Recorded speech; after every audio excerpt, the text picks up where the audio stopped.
الغرض عزیزان محترم، خلاصہ گفتگو یہ ہے کہ مذہب کا رشتہ انسان سے، انسان کی پیدائش سے ہے، آدم علیہ السلام کی پیدائش سے، کہ انسان نے جب آنکھیں کھولی تو سب سے پہلے کلمہ لا الہ الا اللہ محمد رسول اللہ تھا، وہ تمام مذہبوں کی اصل اور بنیاد تھی۔ وہاں سے آغاز ہوا، 10 صدیوں تک مذہب اسلام ہی ایک دنیا میں مذہب واحد مذہب رہا۔ پھر جب لوگوں میں اختلاف ہو گیا مذہب میں تو حضرت نوح علیہ السلام کو بھیجا گیا، پھر اس کے بعد دیگر مذاہب وجود میں آئے، اس کے بعد ان تمام مذاہب میں، ان تمام ادیان اور دینوں میں اللہ تعالیٰ کے پاس اگر کوئی پسندیدہ مذہب ہے، کوئی پسندیدہ دین ہے تو وہ دین اسلام ہے۔ خود اللہ نے واضح طور پر اعلان فرمایا، کیوں؟ ان الدین عند اللہ الاسلام، کہ یقیناً اللہ کے پاس اگر کوئی دین ہے تو وہ دین اسلام ہے۔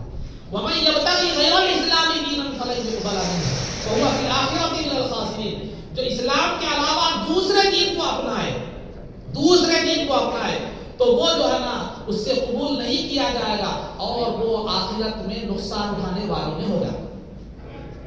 سرکار کا زمانہ ہے، عمر رضی اللہ تعالیٰ عنہ سرکار کے بارے میں بارگاہ میں تورات لے کر پیش ہوئے اور سرکار کی تلاوت فرما رہے ہیں، تو سرکار کا چہرہ مبارک تبدیل ہو گیا۔ سیدنا ابو بکر صدیق رضی اللہ تعالیٰ عنہ مزاج شناس مصطفیٰ تھے، تو آپ نے کہا اے عمر کیا تم نہیں دیکھتے کہ سرکار کا چہرہ بدل رہا ہے؟ تو عمر رضی اللہ تعالیٰ عنہ نے فوراً تلاوت تورات کو روک دیا اور فرمایا کہ اعوذ بغضب اللہ وغضب رسولہ، کہ میں اللہ اور اس کے رسول کے غضب سے جو ہے نا پناہ مانگتا ہوں۔ اس کے بعد آپ نے یہ فرمایا رضیت باللہ ربا وبالاسلام دینا وبسیدنا محمد صلی اللہ علیہ وسلم رسولا، کہ میں اللہ کو رب مانتے ہوئے، سرکار کو محمد صلی اللہ علیہ وسلم کو رسول مانتے ہوئے اور دین اسلام کو اپنا مذہب مانتے ہوئے راضی ہوا۔ تو سرکار نے فرمایا، دو روایتیں اس بارے میں الفاظ مختلف ہے لیکن موضوع سے متعلق جو الفاظ میں وہ ذکر کر رہا ہوں، لو کان موسیٰ حیا فاتبعتموہ لضللتم، کہ آج کے دن اگر موسیٰ زندہ ہوتے اور اگر تم میرے رہتے ہوئے ان کی شریعت کی اتباع کرتے تو گمراہ ہو گئے۔ اور ایک روایت میں یہ بھی ہے کہ اگر موسیٰ زندہ ہوتے تو سوائے میری اتباع کے انہیں کوئی چارہ نہیں ہوگا۔ تو اللہ کے پاس دین اسلام صرف اگر کوئی دین مقبول دین ہے تو وہ دین اسلام ہے، اور آج کے وقت میں وہی دین اسلام ہے جو سرکار دو عالم صلی اللہ علیہ وسلم لے کر آئے ہیں۔ سرکار کی ہی شریعت ہے، سرکار کا ہی دین ہے۔ سابقہ تمام دین جو ہے نا منسوخ ہو گئے، ان کے احکامات ختم ہو گئے۔ ہاں، سابقہ امتوں کے جو احکامات، سابقہ دین کی جو باتیں قرآن و حدیث کے حوالے سے ہم تک پہنچی ہیں تو وہ ہمیں تسلیم ہے، انہیں ماننا، اس پر عمل کرنا ہے۔ اس لیے نہیں کہ موسیٰ علیہ السلام کی شریعت ہے، اس لیے کہ شریعت محمدی ہے۔ تو بہرحال اللہ کے پاس اگر کوئی مقبول دین ہے تو وہ دین اسلام ہے۔ کیوں ہے؟ آخری بات، کیوں ہے مقبول دین دین اسلام کیوں ہے؟ اس وجہ سے ہے کہ انسانوں کا پیدا کرنے والا کون ہے؟ اللہ ہے، اور اللہ انسان کی ضروریات کو خواہ وہ جسمانی ہو یا وجدانی ہو یا روحانی ہو، اللہ انسان کی ضروریات کو جتنا بہتر سمجھ سکتا ہے کوئی اور نہیں سمجھ سکتا، کوئی اور نہیں سمجھ سکتا۔ مثال کے طور پر ایک ہے میکینک گاڑی کا اور ایک ہے انجینئر جس نے گاڑی کو ڈیزائن کیا۔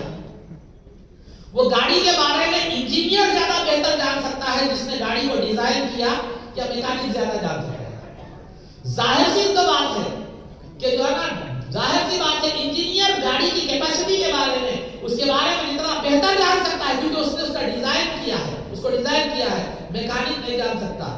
تو لہذا بلا تشبیہ و تمثیل، بغیر کسی کمپیریزن کے، اللہ انسان کا انجینئر ہے اور وہ جتنا بہتر اس کے تعلق سے بتا سکتا ہے، قانون پیش کر سکتا ہے، وہ کائنات کا کوئی اور قانون پیش نہیں کر سکتا۔ دیگر لوگوں میں دیگر جو دنیا کے قوانین ہیں وہ انسانوں کے بنائے ہوئے ہیں جو ایک میکینک کا درجہ رکھتے ہیں، وہ بھی درجہ نہیں رکھتے، پھر بھی میکینک گاڑی سدھار تو سکتا ہے لیکن یہ قوانین سدھار بھی نہیں سکتے۔ تو لہذا اللہ کا جو قانون ہے، اللہ بہتر سمجھ سکتا ہے کہ انسان کی ضروریات کیا ہے، اسے کس چیز کی ضرورت ہے، اس کی جسمانی اور روحانی ضرورت۔ تو بہرحال تو اسی وجہ سے اللہ کا جو قانون ہے وہ قانون ہمیں راہ راست پر لا سکتا ہے۔ یہی وجہ ہے کہ مذہب اسلام بالکل دین فطرت ہے، عین فطرت کے مطابق ہے۔ آج دنیا لاکھوں اعتراض کر لے حقیقت تو یہی ہے. عقل سلیم سے اگر سوچے ایمان کی بھی ضرورت نہیں ہے. عقل سلیم سے اگر سوچ لے تو یہ آخر میں کہنے پر مجبور ہو جائے گا دنیا میں اگر کوئی مذہب انسان کی فطرت کے عین مطابق ہے تو وہ مذہب اسلام ہے. اگر دنیا میں انسان کی ہر مرحلے پر ہر ضرورت کی انسان کی میں ہر جو رہنمائی اگر کوئی دین کر سکتا ہے تو وہ دین اسلام ہے. وہ دین ہے. یہ دین کا جب آیا یہ اس وقت کا دین ہے جب گھوڑے گدھے اور اونٹ کی سواری کا زمانہ تھا. لیکن یہی دین آج ہوائی جہاز کے دور میں بھی, ٹرین کے دور میں بھی, راکٹ کے دور میں, سائنس کی ترقی کے دور میں وہی دین آج بھی رہنمائی کرے گا. کل قیامت تک دنیا جتنی بھی ترقی کرے وہی دین رہنمائی کرے گا.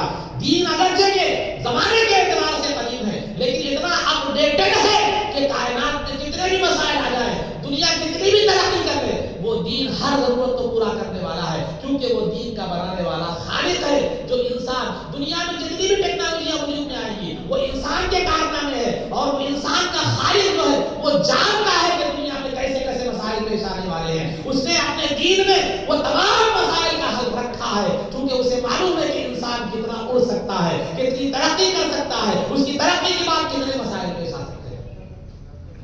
لیکن ایک دوسرا انسان یہ کام نہیں کر سکتا, اس بات کو سمجھ نہیں سکتا. اسی وجہ سے دین اسلام مکمل بھی ہے. الیوم اکملت لکم دینکم, کہ آج میں نے تمہارے دین کو مکمل کیا. اگر تو دنیا میں کوئی دین اگر مکمل ہے تو وہ دین اسلام ہے. کوئی دین اگر محفوظ ہے تو وہ دین اسلام ہے. اگر کوئی دین ہر لمحے پر رہنمائی کرنے والا ہے تو وہ دین اسلام ہے. اور اگر کوئی دین انسان کی جسمانی اور روحانی ضرورتوں کو پورا کرنے والا ہے وہ دین اسلام ہے. تو یہ اللہ کا شکر ہے کہ اللہ نے ہمیں اس دین سے وابستہ فرمایا. اس پر کتنی بھی شکر گزاری کریں کم ہے. تو شکر گزاری صرف زبان سے نہیں ہونی چاہیے بلکہ شکر گزاری عملی طور پر نہیں ہونی چاہیے. عملی طور پر شکر گزاری کیسے ہو؟ عملی طور پر شکر گزاری اس طرح ہو کہ ہم خود بھی اس دین پر قائم رہیں اور اس کے ضائع ہونے سے حفاظت کریں اور اس دین کی اشاعت کریں. اس دین کی اشاعت کریں. اور حفاظت کیسے کرنا چاہیے, دین کی حفاظت کیسے کرنی چاہیے؟ دین کی حفاظت کے لیے سب سے پہلے علم ضروری ہے. دین کی حفاظت کے لیے سب سے پہلے علم ضروری ہے. بغیر علم کے آپ نہ دین کو پڑھ ہی نہیں سکتے تو سمجھیں گے حفاظت کیسے کریں. یہ ایسے ہی ہے کہ ایک آدمی کو تلوار پکڑنے ہی نہیں آتا اور میدان جنگ میں اتر گیا تو وہ جان کی حفاظت نہیں کر سکتا بلکہ جان گنوا بیٹھے گا. تو دین کی حفاظت کے لیے آپ کو سب سے پہلے علم سیکھنا ضروری ہے. علم, اور علم بھی کس سے سیکھنا ہے؟ حدیث میں فرمایا گیا ان ھذا العلم دین فانظروا عمن تاخذون دینکم, کہ جو تم دین کا علم دینی علم حاصل کر رہے ہو دیکھو کہ تمہارا استاد کون ہے, کس سے تم علم لے رہے ہو وہ دیکھو. تو جس استاد سے آپ علم لے رہے ہو وہ بھی صحیح العقیدہ ہو. آج ہم یوٹیوب کے جو ہے نا مسلمان بن گئے. کوئی یہودی آ رہا, یہودی نما مسلمان جس کو بول سکتے ہیں, کسی کی یہودیت پر کسی کے جو ہے نا حدیث کے حوالے پر ہم گر گئے اور کسی کے جو ہے نا چرب زبانی پر ہم گر گئے اور کسی کی جو ہے نا کوٹ پینٹ ٹوپی پہ گر گئے, کبھی کسی کے گر گئے, کبھی کسی پر گر گئے, کبھی کسی پر گر گئے. ہم نے ظاہر کو دیکھ لیا, اس کے عقیدے کو جو دیکھنا تھا وہ نہیں دیکھ سکے. نتیجہ کیا ہو گیا؟ گمراہ ہو گیا. اسی وجہ سے بتایا گیا کس سے دین لے رہے ہو وہ دیکھو. ہر کس و ناقص سے کس سے دین لے رہے ہو دیکھو. اگر ایک سیل فون بھی اگر ہمیں لینا ہوتا ہے معمولی سا تو ہم اس کے بارے میں پورے فیچرز کے بارے میں پڑھتے ہیں, پھر ریویوز دیکھتے ہیں انٹرنیٹ پر جا کر کہ پبلک کے ریویوز کیا ہے, پھر وہ کیسا ہے, اس کی اسپیڈ کیسی ہے, وہ کیا ہے, 5G ہے, 4G ہے, پروسیسر کی اسپیڈ کیا ہے, ڈسپلے کیسا ہے, فلاں ہے, کیمرے کی اسپیڈ کیا ہے, ہر چیز جب دیکھتے ہیں. لیکن ایمان کے معاملے میں ہم کبھی غور نہیں کرتے. بچی کا رشتہ اگر کسی نوجوان سے کرنا ہوتا ہے اس کے ہاتھ میں ہاتھ دینے سے پہلے پورے محلے والوں سے تحقیق کرتے ہیں, لوگوں سے تحقیق کرتے ہیں, بچہ کیسا ہے, کماتا نہیں کماتا ہے, کوئی شوقین تو نہیں ہے, فلاں. لیکن اپنا ایمان کا ہاتھ کسی کے ہاتھ میں دینے سے پہلے جو ہے نا ہم یہ نہیں سوچتے کہ وہ کون سا ہے. کیوں؟ یہ وجہ کیا ہے اس کے نہیں سوچنے کی؟ وجہ یہ ہے کہ ہمارے پاس ایمان کی اہمیت نہیں ہے. اہمیت ہوتی تو ہم جو ہے نا اتنا یہ نہیں کرتے. مارکیٹ میں جاتے ہیں ترکاری خریدنے کے لیے, اگر 1 سے 4 مقام پر ترکاری میں خرید پوچھتے ہیں سستی ہوتی ہے وہاں لیتے ہیں. میں بلا دوبارہ کہتا ہوں ان مسلمانوں کے حوالے سے جو بلا سوچے اور سمجھے کسی بھی بات کا بھی یقین کر لیتے ہیں اور اس کو اپنا مذہب اور مسلک بنا لیتے ہیں، ان کے پاس اس ترکاری سے زیادہ بھی ان کے دین کی اہمیت نہیں ہے. اتنا بھی ہوگی تو کسی سے پوچھ لیا کریں. تو سب سے پہلے علم حاصل کیجیے اور علم عالم ربانی سے اور صحیح العقیدہ عالم سے حاصل کیجیے. اور پھر دوسرا، دین کے بارے میں گفتگو کرنے سے احتیاط کیجیے.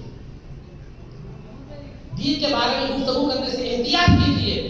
دین آج شاعری بن گیا ہے، ہر کوئی اس میں تباہ آزمائی کر رہا ہے، ہر کوئی جو منہ کو آیا بول دے رہا ہے.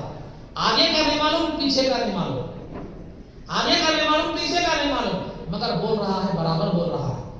اور ایسے بول رہا ہے کہ ہمیں بس علماء کو حیبت ہوتی. بڑے بڑے علماء، جن بڑے بڑے ائمہ جن مسائل میں زبان کھولنے سے احتیاط کرتے تھے، وہاں بے دھڑک جو منہ آیا بول رہا ہے.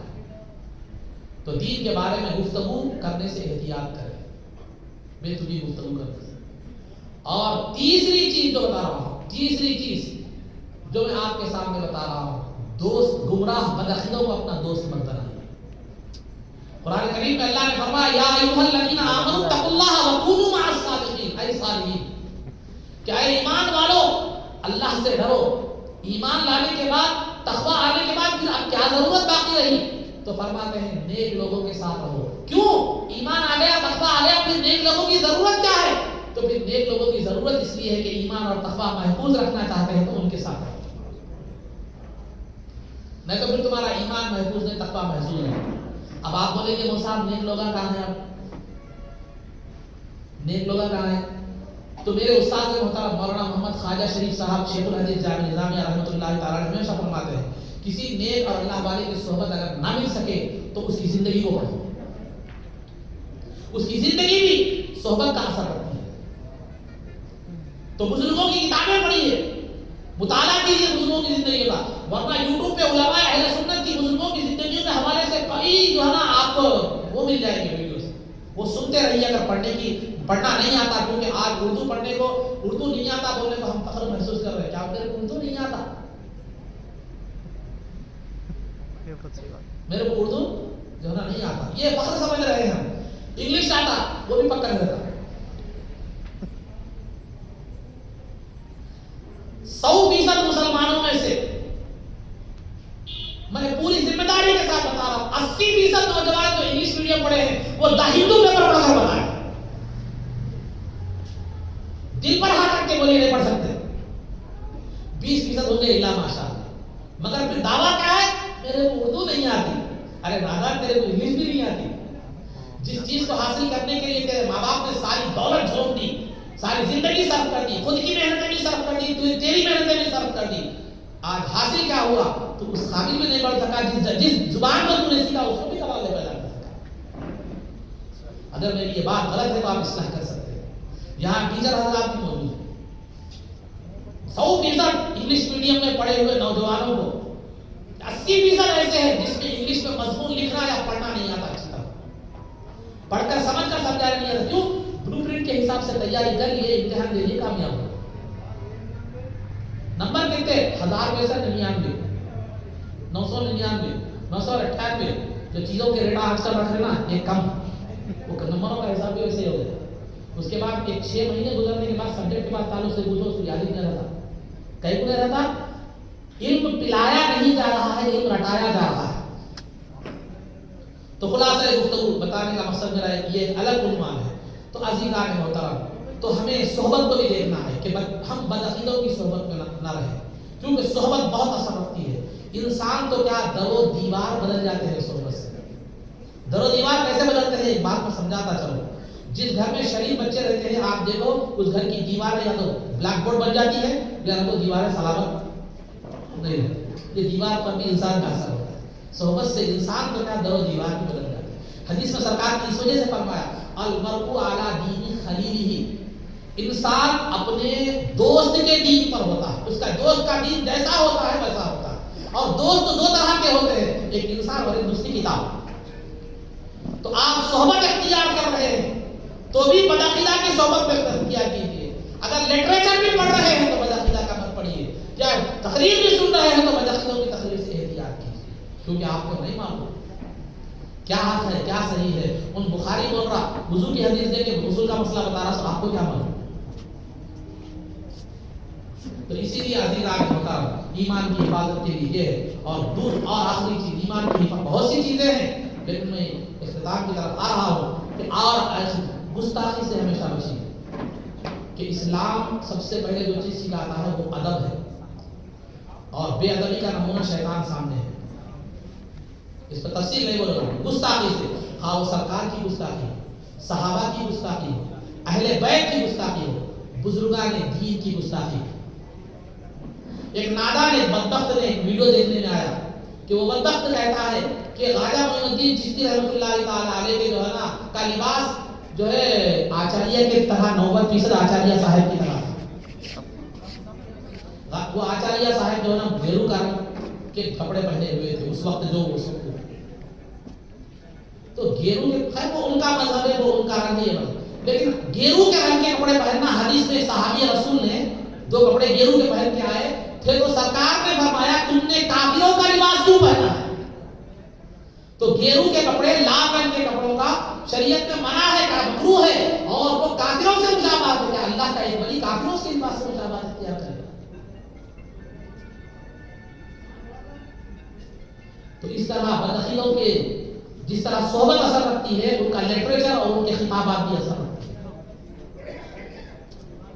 تو الغرض عزیزان محترم یہ چند باتیں تھی کہ مذہب کی انسان کی ضرورت کیا ہے, مذہب کا اور انسان کا رشتہ کب سے ہے, اور پھر ایمان کی حفاظت کے لیے کیا کرنے چاہیے.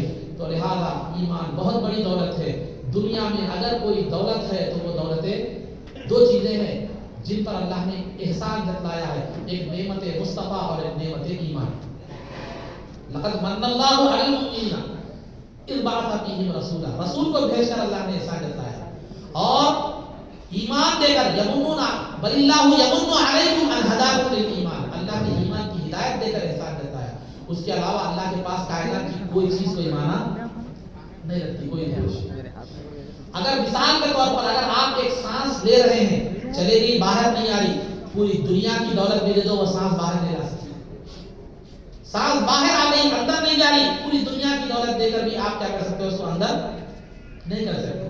تو دنیا کی دولت کی بس اتنی حیثیت ہے کہ وہ گئی ہوئی سانس کو واپس نہیں لا سکتی, یا آئی ہوئی سانس کو واپس نہیں کر سکتی. تو اتنی بڑی نعمت ہے کہ یہ سانس کا مقابلہ دنیا کی کوئی نعمت نہیں کر سکتی, لیکن وہ نعمت بھی اللہ نے کافروں کو دے دی, مسلمان کو دے دی, ہر ایک کو دے دی, دشمن کو بھی دے دی, دوست کو بھی دے دی, لیکن دولت ایمان اللہ نے ہر ایک کو نہیں دیا. تو معلوم یہ ہوا کہ دولت ایمان جو چیز قیمتی ہوتی ہے ہر ایک کو نہیں دی جاتی, بلکہ اہلیت دیکھ کر دی جاتی ہے. تو ایمان کی دولت دنیا کی ہر دولت, سانس جو دنیا کی سب سے بڑی دولت تھی وہ اللہ نے دوسروں کو بھی دے دی, لیکن ایمان ہر ایک کو نہیں دیا, ہمیں دیا. اگر ہمیں 1000 سال کی عمر دی جائے اور ہمارے ہر بال کو 100 زبانیں دی جائے اور وہ 1000 سال اللہ کی ذکر اور عبادت میں گزارے, تو بھی نعمت ایمان کا حق ادا نہیں کر سکتا. ہم دنیا کی دولت کے لیے بیگ لا کر اس کا استعمال کرتے ہیں, مختلف طریقوں سے دنیا کی دولت کی حفاظت کرتے ہیں. وہ مرنے کے بعد وراثت میں تبدیل ہو جائے گی, اور وہ زندگی بھر کھائیں گے آپ, یہ بھی گارنٹی نہیں ہے. وہ دولت ساتھ دے گی, یہ بھی گارنٹی نہیں ہے. لیکن نعمت ایمان کی ہمارے پاس قدر نہیں ہے. یہ قدردانی ضروری ہے. ہماری دنیا کی زندگی کی سرخروئی, آخرت کی سرخروئی اسی نعمت ایمان پر ہے. بہرحال آخر میں اللہ تعالیٰ سے دعا ہے کہ پروردگار عالم ہمیں جب تک زندہ رکھ, ایمان پر زندہ رکھ, اور ایمان پر ہمارا خاتمہ فرما. ہمیں ایمان کی قدر و قیمت جاننے کی توفیق عطا فرما, اس کی حفاظت کی توفیق عطا فرما, اس کی تکمیل کی جو ذرائع کو اختیار کرنے کی توفیق عطا فرما. عزت و عافیت کی زندگی دے اور ایمان پر ہمارا خاتمہ فرما. قبر میں دیدار مصطفیٰ سے بہرور فرما. نبی پاک صلی اللہ علیہ وسلم کے قدموں میں ہمارا حشر فرما. آپ کی شفاعت و عصمت سے ہم کو بہرور فرما. آپ کے دست مبارک سے جامع و سبقینہ نصیب فرما. جنت میں آپ کی غلامی, معیت و رفاقت نصیب فرما. صلی اللہ تعالی وسلم علی خیر خلقہ سیدنا محمد و آلہ و صحبہ اجمعین برحمتک یا ارحم